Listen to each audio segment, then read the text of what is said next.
So you've just started a brand new game of 7 Days to Die, and you've gone ahead and completed your starter quests. You've received your waypoint for the trader and you're getting ready to head out. But by completing the beginner quests, you also gain your first 4 skill points. But where exactly should you spend those points? That is what we're going to discuss here today. Now, there is no right or wrong answer on where you should spend those points, but I am going to go through my suggestions on how you should spend your first 4 skill points in 7 Days to Die. Now, determining where to put your first 4 skill points depends on a variety of factors. The first thing you want to consider is your skill level. How familiar are you with 7 Days to Die? The next thing you want to consider is what style of play are you going for? There are many different play styles that you can use in 7 Days to Die, and each one can be extremely effective. So we're gonna start off with answering the first question, and we're gonna take a look at where you should put your skill points if you are brand new to 7 Days to Die. If this is your first time playing 7 Days to Die, I would highly recommend that you concentrate on the Fortitude attribute. And the reason is simple. You're not very familiar with the zombie movements. That means you're probably going to get hit quite a lot. That is perfectly okay. It's all part of the learning process. But since you are going to be hit quite a lot by the zombie jerks, you want to make sure that you can take those hits. That is why the Fortitude attribute is so important, because it has the recovery perks. Healing factor is extremely important because you will gain health a lot faster. Plus, your critical injuries heal faster as well. Rule 1 cardio is also extremely important because it increases your stamina regen. Early game in 7 Days to Die is all about stamina management. So with Rule 1 cardio, you can actually run away from the zombie jerks if you start to get overwhelmed. Again, there is absolutely nothing wrong with turning around and running away. Put some distance between yourself and the zombies, get yourself into a better place to re-enter the fight. Or if there's just too many of them, turn tail and run and leave the zombie jerks behind. There is nothing written that says you have to kill every single zombie you come across. It is perfectly okay to run away and live to fight another day. Rule 1 cardio makes it so that you can run a lot farther. Another important perk in the Fortitude attribute is pain tolerance. This perk reduces how much hit points you lose when you do get hit, and also lessens your chance to get stunned. Again, if you are a brand new player to 7 Days to Die, the ability to take a punch is going to be very, very important. So I would recommend highly that brand new players invest their 4 points in Fortitude. I would put 1 point into healing factor, 1 point into Rule 1 cardio, and 1 point into pain tolerance. Your final point you can save for your weapon of choice. Now, if this isn't your first rodeo and you have a little bit of 7 Days to Die experience under your belt, the best way to determine where to spend those 4 skill points is to determine what playstyle you would like to go with. For instance, if you are going to do a stealth build, you will want to go into the agility tree. I would spend my points on From the Shadows to give me that extra sneaking ability, Hidden Strike to give me that extra sneak damage, Gunslinger to make me a better pistol and SMG user, and Archery to govern my bow and crossbow. If you're going for a more smash mouth style, I would recommend investing your points into strength. You can choose either Pummel Pete or Skull Crusher, depending on if you're going to be using clubs or sledgehammers. Definitely put a point into Sexual Tyrannosaurus. That will decrease your stamina usage when using melee weapons and tools. And if you're planning to do a lot of building, I would recommend putting points into Miner 69er and Motherlode. And if you're planning on doing a brawler build, you definitely want to go into Fortitude. Once again, I would recommend Rule 1 cardio, healing factor, pain tolerance, and the brawler. Those would be my first 4 skill points if you're looking to punch some zombie jerks in their stupid zombie faces. So now that we've discussed where to put your points if you're brand new to the game or if you have a specific playstyle in mind, let's go through a couple of the other perks that have not been mentioned thus far, yet could be very beneficial perks to invest in early on. Starting with the Animal Tracker perk, which is located in the Perception attribute. Early game, food can be an issue. However, with the Animal Tracker perk, perk, you will have a much easier time locating rabbits, chickens, and snakes. This perk allows you to locate these animals. Now, these little guys can be difficult to spot. They are pretty small and can hide easily in the tall grass. But with the animal tracker perk, they will actually highlight on your map and compass, making them much easier to find and kill. Having a point into animal tracker can solve your food issue in the early parts of the game. Another good perk to invest in early is advanced engineering. Having the ability to craft a forge on day one can be extremely beneficial. Another interesting perk that you can invest in early is level 1 of Master Chef. This will open up a whole bunch of cooking recipes such as bacon and eggs, boiled and grilled meats, as well as teas and coffee. Having the ability to craft these foods early on in the game can be extremely beneficial. With so many perks to choose from, it can be a little difficult trying to decide where to spend your first 4 points. However, if you base your decision around your skill level and your chosen playstyle, it can make things a little bit easier. The biggest piece of advice that I can offer you folks is have a plan before you spend your first 4 skill points. How you spend those points can determine the rest of your game. So decide which direction you want to go and spend your points accordingly. And for brand new players, I would highly recommend that you stick to the fortitude attribute. Once you get a little bit of experience under your belt and you've learned the zombie movements and how to avoid them and how to not get hit as often, then you can branch off into different things. But to start, I would recommend sticking with fortitude. If you're a brand new player to 7 Days to Die and you're looking for more tips and tricks to help you navigate this game, I've created a very special playlist of beginner's guide tutorials that you can access by clicking the box in the top right corner of the screen. But for now, this is Saven saying thank you, ladies and gentlemen, for joining me in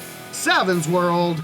And remember, the average gamer is always king of the hill on the bell curve.